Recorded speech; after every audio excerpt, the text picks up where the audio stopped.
State arms manufacturer Denel, known for developing world-renowned defense weaponry, including the Casspir armored vehicle as well as the Rooivalk attack helicopter, has been battling to stay financially afloat in recent years. That's despite government bailouts. And now a jet deal that it struck with a US firm has seemingly soured as well. Bringing us this exclusive story today is our business journalist, Jan Cronje. He's live with us now in our Cape Town studios. How's it, Jan? Welcome back to the lead. Thanks, Graeme. I really appreciate you having you on here. The story kind of like came out of nowhere. Tell us how you came across this very, very interesting story. Right. Well, Graeme, I was actually looking for another story. As you may know, MTN is involved in a court case in the US over its alleged ties to Iran and Afghanistan. I was looking through court papers trying to find the latest filings in that case when Denel popped up. And I thought, this is interesting. When I looked at the company that was suing it, Draken, I remembered writing something back a couple of years ago about this sale of old South African fighter jets. Luckily, the papers were available. They're not always available. And there we go. How difficult is it to get such court papers in the US? I think before our chat, you were saying it's actually quite easy for any journalist to take a little bit, of a closer look. Yeah, you were looking at something else, right, and you struck gold. Right. Much easier generally, Graeme, than in South Africa. We're in an odd situation where it's easier to get court documents for certain cases in the US because you have to sometimes pay a small fee. At other times, they're free, but there are publicly accessible websites where you go and you have a look, you can enter search terms, you can get the whole court record, everything, right? Here, you can do that to an extent. In Gauteng, they have something called Court Online. It's not really working as well as it should. At other times, you have to do something I'm sure you've done also, go to the basement of the Western Cape High Court and actually fill out a form and talk to someone and try and lift the document. So yeah, easier in the US generally. Or, run around like a little puppy dog after the prosecutors, hoping that they're going to give you copies, and then you've got to try and make photocopies in the court. Correct. And We've all been waiting on you, and you're doing the photocopies, and it runs out of paper, and someone in the queue behind you is saying, will you hurry up? Yeah. These are the trials and tribulations of any journalist in South Africa. But anyway, before we get to what is actually in these specific court papers, let's first bring everybody up to speed where Denel is these days. For the casual listener who's not necessarily following defense, proceedings or anything that's happening within the defense world in South Africa, we know that the Army and the Navy aren't doing really great these days, possibly at the worst that it's ever been. Not many planes in the sky, not many boats out at sea. And we've covered that extensively on the lead in the past. Denel, it's not doing lacquer financially. It's had government bailouts in the past, but as I understand it, as per our past reporting on News 24, even that in terms of the bailouts hasn't really helped all that much. They've had to pay off, past debts. They've had to pay off SARS. How's it looking for Denel? Yeah, Graeme, over the past 10 years, things haven't been good. There was a recent report to Parliament where the Denel leadership said things were going fine until around about 2015. So over the past 10 years, I think they've made losses every single year besides last year when things were a bit better. As it made losses, to cut costs, they reduced staff. So 10 years ago, there was still around about 5,000 employees at Denel, many of them highly skilled. Today, they're under 2,000. And it's got this negative feedback loop, whereas the number of employees decrease, skilled people leave for the private sector, the order book falls, right? So again, a decade ago, it was selling in the region of 8.5 to 9 billion rand. That was its revenue per year. That's now fallen to just over 1 billion rand. So things aren't looking good. And the state, because Denel is a state-owned defense company, right, has had to bail it out. The most recent bailout was 3.4 billion. It was given about 2 years ago. It's a lot of money. It's a lot of money. It's taxpayer funds, of course. Most of that has been used up, but Denel has been able to pay off a lot of its legacy debt, not all of it. And it's now in, like many other state-owned enterprises, says it's in a turnaround phase. It says it's got quite a nice order book going forward for the next couple of years. But some of those orders are not locked in yet. So it's still a tricky, precarious situation, right? And that order book, as you alluded to into your reporting today, is also not as great as what it was a decade ago, right? Because that order book would have been, spanning into multi-billions. Correct. What does it look like now? Correct. So revenue for this year, I think, is in the region of 1.5 billion. Next year and the following year, they're projecting losses again. Revenue is projected to increase, but not by a lot, right? So it'll take Denel a long time to get back to where it was a decade ago. Never mind, 15, 20 years ago, when I believe that things were even stronger. Right. Let's go to the latest developments now with these US court papers, this lawsuit that you stumbled across. I love that you as a journalist did so. But first, what is Operation Dragon that Denel sort of pursued, or Project Dragon? It was before the pandemic. What was it all about? Yes. It was in the state, as you say, of turnaround. Right, correct. So in 2017, Denel entered into a contract with a private US company. Now, most of Denel's contracts are with states, because it's states normally buy expensive military hardware. But this was with a private company called Draken International, headquartered in Florida. And it is quite a unique business. It's essentially a private air force. So it buys old military jets, still operational military jets, and then it uses them in adversary air kind of tactical scenarios with the US Air Force or the Marines or other NATO air forces. So it was interested in 12 of the old Atlas Cheetah fighter jets that Denel still had. Now, those were South Africa's main fighter jets from early 90s to mid 2000s, when they were superseded by the Saab Gripen fighters. And there are problems with the Saab Gripen fighters, but when those Saab Gripen fighters became operational, our old Atlas Cheetahs were, they weren't mothballed, but they were no longer operational. And Denel started to put out feelers for selling these, right? It sold some to Ecuador, and then it got this interest from Draken, who wanted to add these jets to its private air force. Now, that air force has like old Soviet jets. It's got some old French Dassault jets. So it's generally not like the latest generation of fighters, because a private company can't buy them, but it buys up jets that are perhaps a generation or two old. You can often get these quite cheaply. It uses old or it uses pilots that have graduated out of the US Air Force, often very skilled, and then they are used in these tactical adversary air scenarios, where you actually train. What would it be like? Simulated training, basically. Correct. Absolutely. Yeah. Absolutely.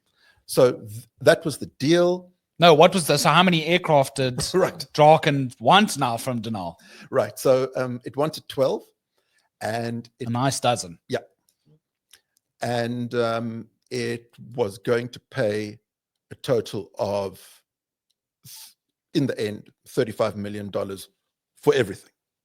Okay. Do we know, let's do a little cursory check for 35 million US dollars in Rand today. Obviously, it's today's terms. Correct. But that's in today's terms just more than 600 million South African randelas. That's right. Quite a lot of money. What are the court papers now juicily reveal, Jan? Right. So what the court papers say is that only 3 of those 12 jets were ever delivered to Draken. And it now wants to get some of the money that it paid Denel back, plus other damages. So Denel could be on the hook for, I mean, the amount hasn't been laid down exactly, but pretty much everything it has been paid already, plus more. Right. How many jets has Denel given Draken? How many do they still owe? Right. So it's given them 3. 2 were delivered in 2019, and a further 1 was delivered in 2020. Now, the end date for the contract was supposed to be November 2020. So that's what meant all 12 had to be delivered. And what Denel had to do on the South African side was to get them up to speed, do some testing, see that they worked, install all the components that Draken asked for according to the contract, and then ship them to the US. And that only happened with 3 of the 12. But 2 of them weren't up to scratch. This is what's alleged in the court papers, right? Correct. So they say that.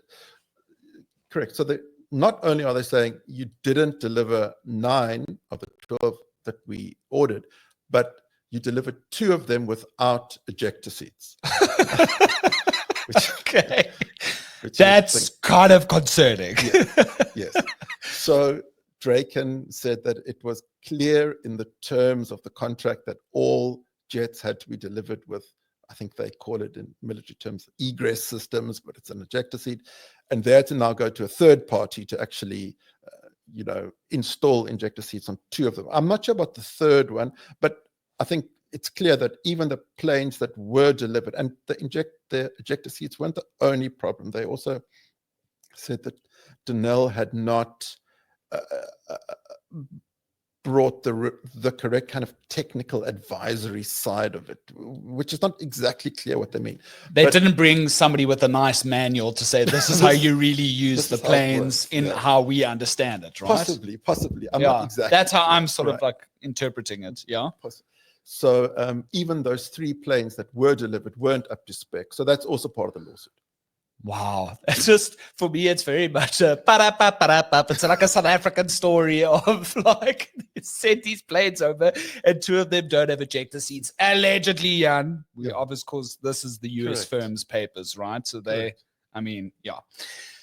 Okay. So, but Project Dragon, of course, would have brought revenue in for Denel, which it sorely needed. Based on what you were saying about the numbers, obviously they need billions at this stage. And what we understand about this deal, it wasn't anywhere near $1 billion. It was close to, but not enough. But it's a lost deal, essentially. At the end of the day, it's a blow to Denel, right? Correct.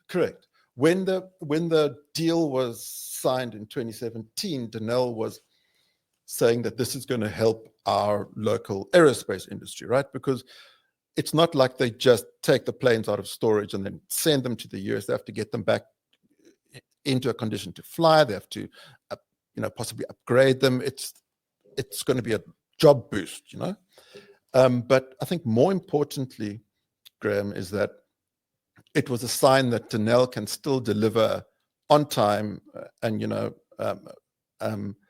military hardware internationally according to the terms of a contract, which is what Denel wants to do, because the South African army at the moment isn't buying enough hardware for Denel to be able to make the kind of profit and be the kind of African leader in defense contracting, right? So it actually wants to sell to Middle Eastern companies, European, the US, right? So this is very bad for its, on the face of it. I mean, we haven't heard Denel's side of it. They said that they're going to be filing their court papers, and then we have to report on this. But on the face of it, it's not good for the image as a international player. Right. I don't think they were counting on you, Jan, by accident stumbling upon these court papers. Yeah. So what did they say to you from a media perspective? Right. Can't give comments at this stage. We'll wait for the court case to be ventilated, right? Correct. They said 2 things. The first one was that they will oppose the case. So they're going to, I guess, brief a team of lawyers in the US, and they will be filing their first legal papers there fairly soon. At some stage, they will have to reply to the merits of what Draken has said. And then they also said that they don't want to kind of ventilate this issue in the media because it is now before the courts, but that they are very aware of contractual obligations and et cetera, et cetera. So not much. Yeah, not much. Do we know the timelines for when things need to be heard, or is it still, your guess is as good as mine? Yeah. It's still very early because the initial papers were only filed last week, so it's going to be weeks and months before we actually get clarity on, I think, on when and whether there will be a jury trial, which is what Draken is asking for. To you and I, this is like, it's juicy. I'm actually envious as the journalist inside me that, you stumbled upon these papers. It's very exciting. It's why you and I are journalists. Right. It's why anyone becomes an investigative journalist and maybe goes down that avenue. But to the average Joe, they're like, why do I care about Denel? Why do I care about all of this? Yeah. I think the only thing I would ask, why do you think we should care? But I think it's because here's another sort of agency or part of the state system as we know it today, which is hemorrhaging taxpayers' money.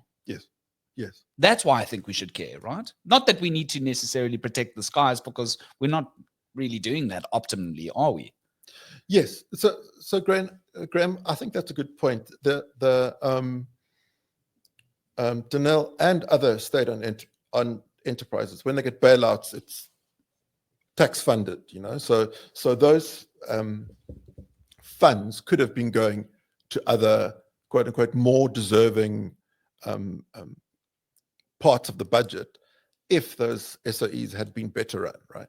So I think that's a key issue here. And then also, look, not every country these days has a state-owned defense contractor. Many of them have just the big private defense companies, but that's not really what we have. So we want to have a successful defense industry, whether private or state-owned, and because ours is state-owned, we want to have a successful Denel, right? Not only can it earn us kind of foreign earnings, if create employment, but foreign investment, but whether it's private or state-run, you have to have some kind of defense industry that is functioning and that works for the in the interests of the country. But there's also this view, especially from the defense side of the community, guys who were perhaps in the old National Defense Force and SANDF of modern day would also argue, well, it's the proudly South African IP. Yes. Correct, absolutely. Right? Yes. There's also that sort of thing that we sometimes don't look at, right? Is that there's a lot of these guys that say, Denel used to be great, maybe obviously in certain circumstances for nefarious purposes, fighting in Angola or whatever the case may be, or however you want to look at it, it's very difficult. Right. And some might say, well, Denel's a shade of what it used to be. Yes. Of a country like South Africa that used to be very independent in creating its own arms and inventing all these things like Rooivalk, et cetera, et cetera. Now I know it's no longer the case. Look how bad it's gotten. Yes. Right? Graeme, that's a good point, because the Atlas cheaters, now I'm sure that there are people listening that have a far better knowledge of these than me, so I'm probably going to get something absolutely wrong. We are not defense experts. Yeah. So please write me an email. Just I've got something wrong. Absolutely. Yeah. But the Atlas cheetah was developed, as I understand it, in the 1980s because of an arms embargo around South Africa. So it was developed off the basis of the previous generation of fighters that we had, French Dassault Mirage 3s, and they were upgraded and improved, and based on their airframes, this locally developed fighter jet was successful. So I guess an argument could be made that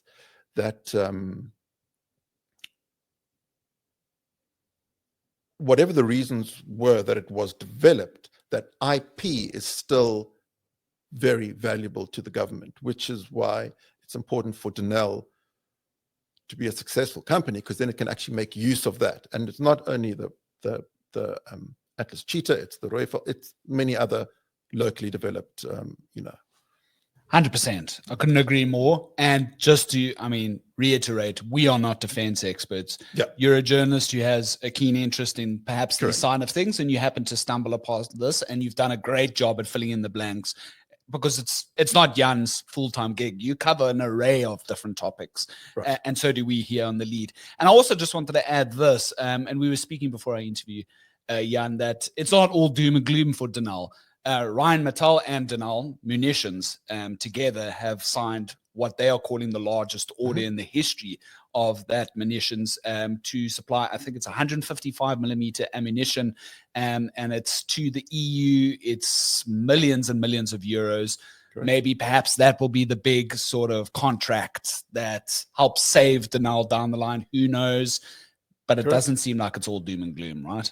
Yes, correct. I was looking at their proposed order book. Now, this is something that they say, these are things that we can maybe win if we play our cards right. And they presented this to Parliament recently. And there's some very significant orders, mostly from the Middle East, that we are bidding for, right? And we, I think many of them have to do with artillery. We have quite advanced, quite modern artillery systems. And if just a handful of these orders come off, that 1.5 billion in revenue for Denel could increase, massively, which would mean, it can again employ the more skilled staff that it's been losing, et cetera, et cetera. So that is the end goal, I guess, of this turnaround strategy, which the leadership are looking into. Well, let's hope it gets saved. There's people's livelihoods on the line, right? Yeah, absolutely. Well, that's one of our exclusive stories on the front page of News 24 today. US firm sues Denel for 125 million rand over 9 fighter jets by Jan Cronje from our News 24 business team, who happen to have stumbled upon these court papers in the US. I love it. Well done, Jan. It's always lucky having you on The Lead, and I appreciate the brevity and the professionalism that you bring to the podcast. Thanks so much. Thanks very much, Graeme.